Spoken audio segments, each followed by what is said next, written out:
খবর শুনছেন বিশেষ সংবাদ চ্যানেল থেকে। আজ জানাবো পশ্চিমবঙ্গ দেশ বিদেশের বাছাই করা গুরুত্বপূর্ণ তাজা সংবাদ।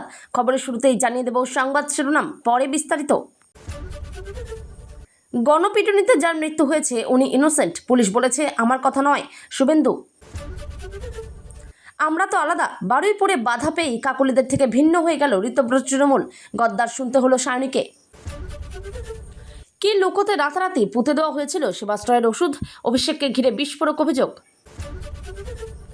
ছাদ থেকে ধাক্কা, স্যালাইনের টয়লেট ক্লিনার, প্রেমের পথে বাধা দেওয়া স্বামীকে হত্যা নার্স স্ত্রীর। যারা ইন্ধন দিয়েছে তারাও কিন্তু ভুগবে। বারুইপুর কাণ্ডে কাদের হুঁশিয়ারি মুখ্যমন্ত্রীর। এবার ডিম বর্ষণ হলো সিপিএমের উপরে, একের পর এক এসে পড়ল মীনাক্ষীর গাড়িতে, উত্তেজনা শীতলকুচিতে। এত ছেলের সঙ্গে ফোনে চ্যাট করো, ঘুমের মধ্যে প্রেমিকার যা হাল করলেন, শিক্ষকের কীর্তিতে চক্ষু চরক গাছ সকলের। বুধবার মিছিল করতে পারবে তৃণমূল, লোক সংখ্যা সময়সীমা রুট বেঁধে অনুমতি দিল হাইকোর্ট। বছরে অন্তত 150টা ছুটি, বাংলায় 7ম বেতন কমিশন চালু হলেই ফিরবে সোনার যুগ। কি কি সুবিধা পাবেন জেনে নিন। পুরনো কথা মনে পড়ে যাচ্ছে, তৃণমূলকে মিছিলের অনুমতি দিয়ে হাইকোর্টের বিচারপতি মনে করালেন শুভেন্দু স্মৃতি। বারুইপুর কাণ্ডের জের, দেরি করলেই চাকরি শেষ, পুলিশকে চরম হুঁশিয়ারি দিয়ে নয়া গাইডলাইন নবান্নের। আমার পুরনো কথা মনে পড়ছে, তৃণমূলকে শর্ত সাপেক্ষে মিছিলের অনুমতি, কোন ঘটনা মনে করালেন হাইকোর্টের বিচারপতি। বারুইপুর কাণ্ডে গণপিটুনিতে মৃত যুবক নির্দোষ, জানিয়ে দিলেন শুভেন্দু। কে এই ইন্দ্রজিৎ মণ্ডল? একদিন দেরি হলে আকাশ ভেঙে, ব্যাংক অ্যাকাউন্ট ফ্রিজ মামলার হাইকোর্টে ধাক্কা কালীঘাট তৃণমূলের। একটা কুকুরও ওদের দেখতে আসে না, তীব্র কটাক্ষ দিলীপ ঘোষের। পঞ্চায়েত ভোট নিয়েও বলে দিলেন বড় কথা। রিজেক্টেড ও আন্ডার এনকোয়ারি আবেদনকারীদের জন্য বড় আপডেট, কবে নাগাদ মিলবে অন্নপূর্ণা ভান্ডারের টাকা। এবার ভাঙছে কংগ্রেস, 100 কোটির খেলায় নতুন রাজনৈতিক দলের জন্মদেশে। 5 জায়গায় একযোগে ইডির অভিযান, তৃণমূলের ফ্রিজ হওয়া অ্যাকাউন্ট খতিয়ে দেখতেই ফাঁস ট্রাভেল এজেন্সির বিরাট কেলেঙ্কারি। সে কি, এবার শুভেন্দু সরকারের সাফল্য তুলে ধরলেন তৃণমূলের অভিষেক। 15 পয়েন্টে কি কি উল্লেখ, জোর শোরগোল। কয়েক ঘন্টার অপেক্ষা, দক্ষিণবঙ্গে ঝড় বৃষ্টির বড় সতর্কতা। আজকের আবহাওয়ার খবর। দক্ষিণে কিছুটা কমবে ঝড় বৃষ্টির দাপট, যদিও উত্তরবঙ্গে জারি লাল সতর্কতা। হাতে আর 3 দিন, 10ই জুলাই থেকে বদল হচ্ছে অন্নপূর্ণা যোজনার নিয়ম। বাদ পড়বেন কারা? অন্নপূর্ণা যোজনার 3000 টাকা পাচ্ছেন না, কেন বাতিল হলো নাম, খোলসা করলেন মুখ্যমন্ত্রী। কাটমানি তোলাবাজির অভিযোগ, বক্স কাটের ভিতর থেকে তৃণমূল নেত্রীকে তুলে নিয়ে গেল পুলিশ। মুখোমুখি অগ্নিমিত্রা পাল, আজ পুরো সমস্যা সরাসরি জানাতে পারবেন মন্ত্রীকে। এই সুযোগ পাবেন কারা? ইন্দোনেশিয়ার সর্বোচ্চ রাষ্ট্রীয় সম্মান মোদিকে, হতে পারে সাবাং বন্দর চুক্তি, ব্রহ্মস নিয়ে আলোচনা। টানা বৃষ্টিতে আবার ধস ওয়েনারে, হু হু করে বইছে কাদা জল, চাপা পড়ে থাকার আশঙ্কা অনেকের। বারুইপুরে মুখ্যমন্ত্রী, নির্যাতিতার পরিবারের সঙ্গে সাক্ষাৎ এসপি অফিসে। গণপিটুনিতে নিহতের পরিবারের সঙ্গেও কথা বলবেন।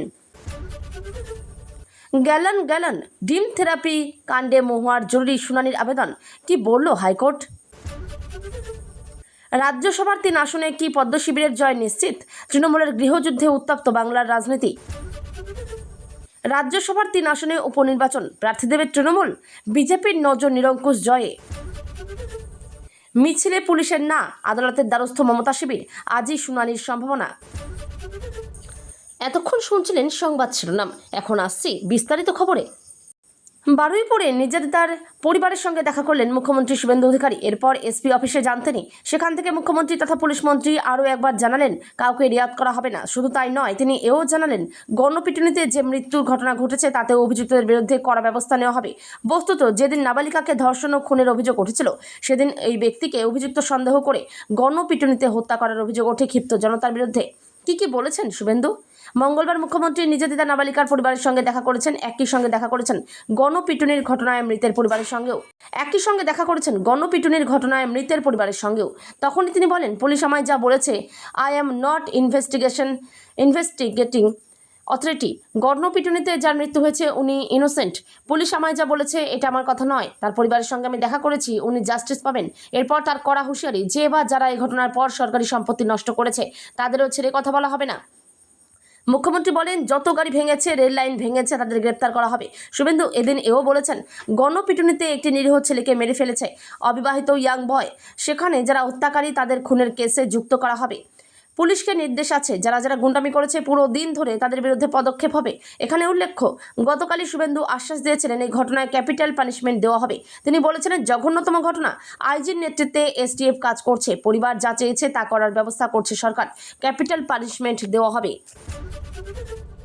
মঙ্গলবার মুখ্যমন্ত্রী শুভেন্দু অধিকারী বারুইপুরে নির্যাতিতার বাড়িতে যাবেন।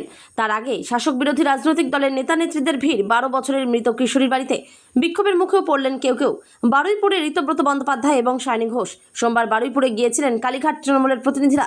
মঙ্গলবার ধর্ষিত এবং খুন হওয়া 12 বছরের কিশোরীর পরিবারের সঙ্গে দেখা করতে গিয়ে খানিক বিক্ষোভের মধ্যে পড়লেন ঋতব্রত তৃণমূলের সদস্যরা। জনতার কটাক্ষ শুনতে হলো ঘটনার 3 দিন পর দেখা করতে যাওয়া স্থানীয় সাংসদ সায়নী ঘোষকেও। যদিও শেষমেশ সকলে মৃতার বাবা মায়ের সঙ্গে সাক্ষাৎ করেছেন। বিধানসভার বিরোধী দলনেতা ঋতব্রত বন্দ্যোপাধ্যায়ের নেতৃত্বে বিধায়ক শিউলি সাহা এবং প্রাক্তন মন্ত্রী চন্দ্রিমা ভট্টাচার্য ঢোকেন বারুইপুরের সূর্যপুরে। বৃষ্টির মধ্যে তারা নির্যাতিতার পরিবারের সঙ্গে দেখা করতে যাচ্ছিলেন। তার আগে রাজ্যের মন্ত্রী অগ্নিমিত্রা পাল এবং বিজেপি নেত্রী লকেট চট্টোপাধ্যায় দেখা করেন কন্যাহারা বাবা মায়ের সঙ্গে। মোটামুটি শান্তই ছিল পরিবেশ, কিন্তু ঋতব্রত শিউলিদের দেখে স্থানীয়দের একাংশ ক্ষিপ্ত হয়ে ওঠেন। ঋতব্রতকে উদ্দেশ্য করে বালিশ চাটা, চোর চোর ইত্যাদি স্লোগান দেওয়া হয়। সেই সময় কথা কাটাকাটিতে জড়ান বিধানসভায় তৃণমূলের ঋতব্রতপন্থী ডেপুটি লিডার শিউলি।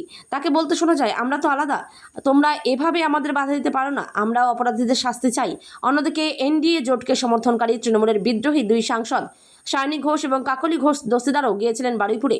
যাদবপুরের সাংসদ সায়নীকে দেখেও স্লোগান দিতে শুরু করেন স্থানীয়রা। মমতা অভিষেক বন্দ্যোপাধ্যায়ের ছত্রছায়া ছেড়ে 19 বিদ্রোহী সাংসদের সঙ্গে nationalist citizens party of India নামে অচেনা দলের নাম লেখানো সায়নীকে গদ্দার বলে কটাক্ষ করেন কয়েকজন। তাদের মধ্যে এক যুবক বলেন, স্থানীয় সাংসদ কিভাবে ঘটনার 3 দিন পর এখানে আসেন? এতদিন উনি কি করছিলেন? তাছাড়া আমাদের যাদবপুরবাসীদের সঙ্গে গদ্দারি করেছেন উনি। লোকসভা ভোটের সময় তৃণমূল ত্যাগীদের উনি গদ্দার বলতেন। আজ উনি কি করেছেন? এখানে এলেনই বা কেন? নির্যাতিতার পরিবারের সঙ্গে দেখা করার পরে ঋতব্রত জানান, মৃতার বাবা মাকে সমবেদনা জানিয়েছেন তারা। তিনি আরও জানান, রাজ্যে একের পর এক এমন ঘটনা ঘটেছে, দৃঢ় পদক্ষেপ করতে হবে রাজ্য সরকারকে। ঋতব্রত বলেন, মুখ্যমন্ত্রীর সঙ্গে আমার আগেও কথা হয়েছে, আমরা বিচার চেয়েছি। সায়নীর প্রসঙ্গ উঠতেই ঋতব্রত, আমরা আলাদা এসেছি, চলো বলে ছাতা মাথায় ব্যস্ত পায়ে এগিয়ে যান। আর সায়নী বলেছেন, অভিমান থাকলে 100 বার বলতে পারে আমায়, যেমন 1 মিনিটের জন্য আটকাবে, তেমন আধ ঘন্টার জন্য ভিতরে ঢুকে কথাও বলাবে, এটা আমাদের বিষয়। পাশাপাশি বারুইপুর কাণ্ডে বড় র্যাকেট আছে বলে দাবি করেছেন সাংসদ। তিনি বলেন, দৃষ্টান্তমূলক শাস্তি হবে সবার। 3 জন গ্রেপ্তার হয়েছেন, আরও অনেকে গ্রেপ্তার হবেন। তবে আসল বিষয়, গোড়া থেকে এই র্যাকেটকে উৎখাত করতে হবে। ডায়মন্ড হারবারের শিবাশ্রয় প্রকল্প নিয়ে বিতর্ক থামছেই না। কয়েক সপ্তাহ আগে সরিষা ও হিঞ্চাবেড়িয়া এলাকায় মাটি খুঁড়ে বিপুল পরিমাণ ওষুধ উদ্ধার হওয়ার ঘটনায় নতুন করে সরব হয়েছে বিজেপি। এবার বিজেপি নেতা অভিজিৎ দাস, ববি, অভিষেক বন্দ্যোপাধ্যায় সহ একাধিক প্রশাসনিক আধিকারিকের বিরুদ্ধে থানায় অভিযোগ দায়ের করেছেন। তার দাবি, উদ্ধার হওয়া ওই ওষুধের সঙ্গে বড় ধরনের অনিয়ম জড়িত থাকতে পারে, তাই পুরো ঘটনার নিরপেক্ষ তদন্ত হওয়া প্রয়োজন। শিবাশ্রয় নিয়ে অভিষেকের বিরুদ্ধে নতুন অভিযোগ। সোমবার সন্ধ্যায় পাটুলিয়া কোস্টাল থানায় লিখিত অভিযোগ জমা দেন বিজেপি নেতা অভিজিৎ দাস, ববি।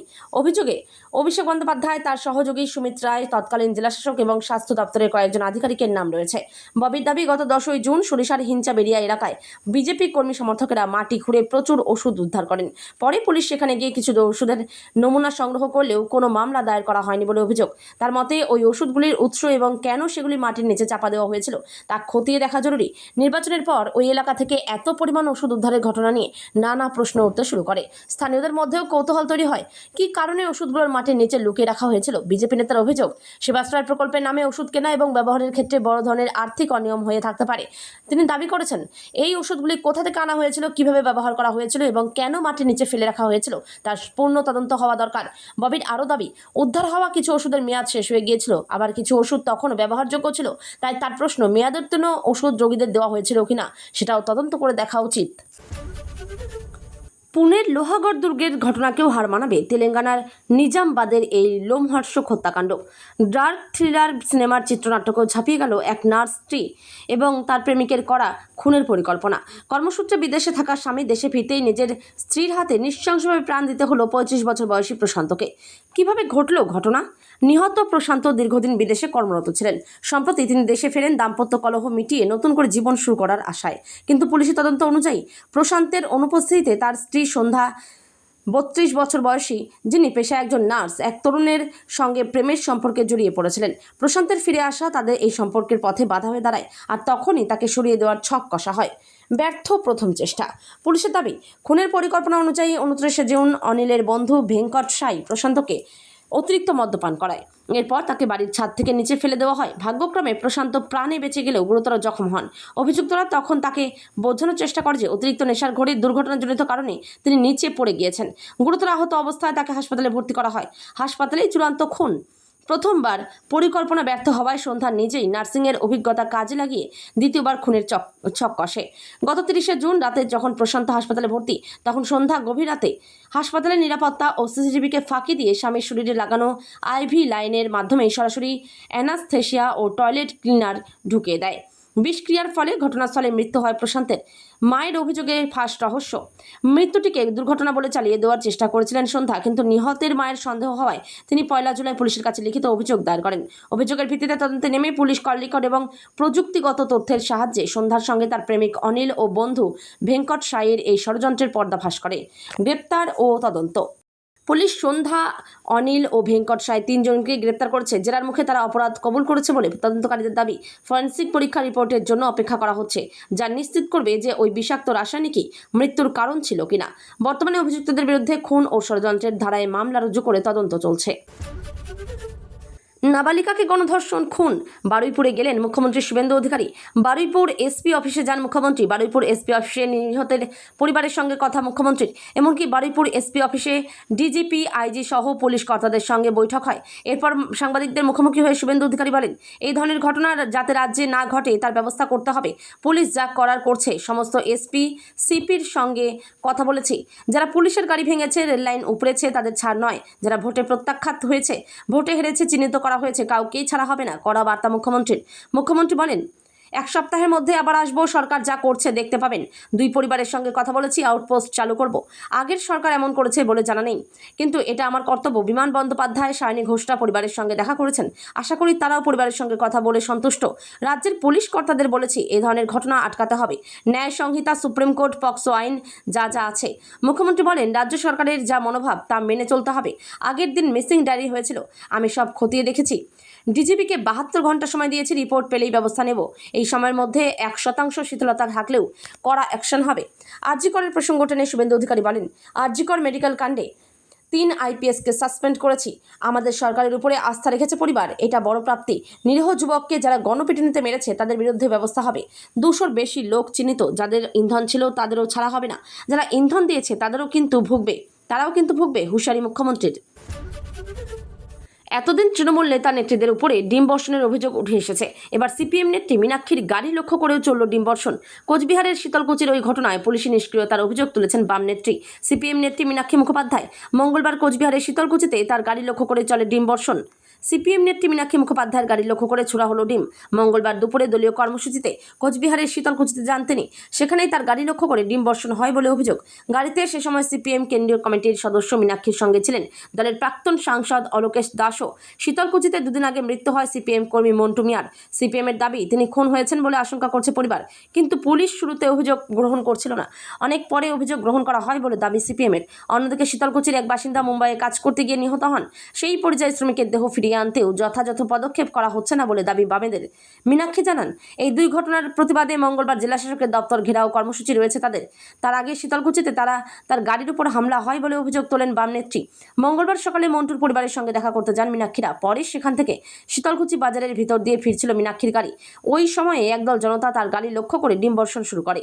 সিপিএম নেত্রীর অভিযোগ, বিজেপির কর্মীরাই এই হামলা চালিয়েছে। পুলিশের বিরুদ্ধেও নিষ্ক্রিয়তার অভিযোগ তুলেছেন তিনি। ডিম বর্ষণের সময় গাড়ির ভেতর থেকেই সমাজ মাধ্যমে লাইভ ভিডিও সম্প্রচার করেন মীনাক্ষী। তাতে দেখা যাচ্ছে একের পর এক ডিম ছোড়া হচ্ছে তার গাড়ি লক্ষ্য করে। গাড়ির সামনের কাচের উপর এসে পড়ছে সেগুলি। সিপিএমের কেন্দ্রীয় কমিটির সদস্য মীনাক্ষী বলেন, এটা হচ্ছে বিজেপি, আগে অ্যারেস্ট হবে তারপরে আমার অপরাধ কি? আমি গাড়ি এখানেই দাঁড়াবে, গাড়ি সরবে না।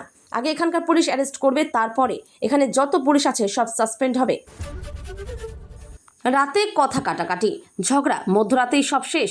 প্রেমিকাকে নৃশংসভাবে খুনের অভিযোগ শিক্ষকের বিরুদ্ধে। প্রেমিকার দেহ টুকরো টুকরো করেন অভিযুক্ত শিক্ষক। অবশেষে পুলিশের জালে অভিযুক্ত। সর্বভারতীয় সংবাদ মাধ্যম সূত্রে জানা গিয়েছে ঘটনাটি ঘটেছে উত্তরপ্রদেশের জৌনপুরে। পুলিশ জানিয়েছে 38 বছর বয়সী বিবাহিত মহিলার সঙ্গে বিবাহ বহির্ভূত সম্পর্ক ছিল ওই শিক্ষকের। প্রেমিকার ফোনের চ্যাট দেখেই ভয়ঙ্কর হত্যাকাণ্ডটি ঘটান তিনি। রাতে প্রেমিকা ঘুমিয়ে পড়ার পরেই তার গলা কেটে খুন করেন। এরপর দেহটি 3 টুকরো করেন তিনি। এরপর জেলার বিভিন্ন জায়গায় দেহের টুকরোগুলি ছড়িয়ে দেন। কয়েকটি টুকরো পুড়িয়ে ফেলার আগেই পুলিশি এনকাউন্টারে ওই শিক্ষককে গ্রেপ্তার করা হয়। পুলিশ আরও জানিয়েছে মৃত যুবতীর নাম রেশমা খান। অভিযুক্ত শিক্ষকের নাম হেমাল খাখারিয়া। তিনি গুজরাটের বাসিন্দা। কয়েক মাস আগেই জৌনপুরের শিক্ষক কলোনিতে থাকতে শুরু করলেন। গত রবিবার রাতে পালিয়ে যাওয়ার সময় এনকাউন্টার করে তাকে গ্রেপ্তার করে পুলিশ। রবিবার সকালে ঘটনাটি প্রকাশ্যে আসে। স্থানীয়রা রানীপুর বাইপাসের কাছে একটি কালো প্লাস্টিকের মধ্যে দেহের টুকরো দেখতে পান। সেই টুকরোগুলি উদ্ধার করে পুলিশ ময়নাতদন্তের জন্য পাঠায়। এলাকার সিসিটিভি দেখে মৃত মহিলাকে শনাক্ত করা হয়। প্রাথমিক তদন্তের পর পুলিশ জানিয়েছে গত 4 জুলাই রেশমাকে ওই কলোনিতে এনেছিলেন অভিযুক্ত শিক্ষক। ঘরের মধ্যে দুজনের মধ্যে বাকবিতণ্ডা শুরু হয়। রেশমার ফোন ঘেটে একাধিক ছেলের সঙ্গে চ্যাট দেখতে পান। তারপরেই অশান্তি শুরু। যদিও ঝামেলা মিটিয়ে রাতে ঘুমিয়ে পড়েছিলেন রেশমা, কিন্তু তখনও হেমলের রাগ মেটেনি। রেশমা ঘুমিয়ে পড়ার পরেই ধারালো ছুরি দিয়ে তার গলা কেটে খুন করেন হেমল। এরপর দেহটি টুকরো টুকরো করেন। সেই রাতেই বাজারে গিয়ে কালো প্লাস্টিক কিনে আনেন। সেই প্লাস্টিকে দেহের টুকরোগুলি ভরে বিভিন্ন জায়গায় ফেলে দেন। পুলিশ কয়েকটি দেহের টুকরো উদ্ধার করেছে। জানতে পেরেই পালানোর চেষ্টা করেছিলেন হেমল। সেই সময়ে তাকে গ্রেপ্তার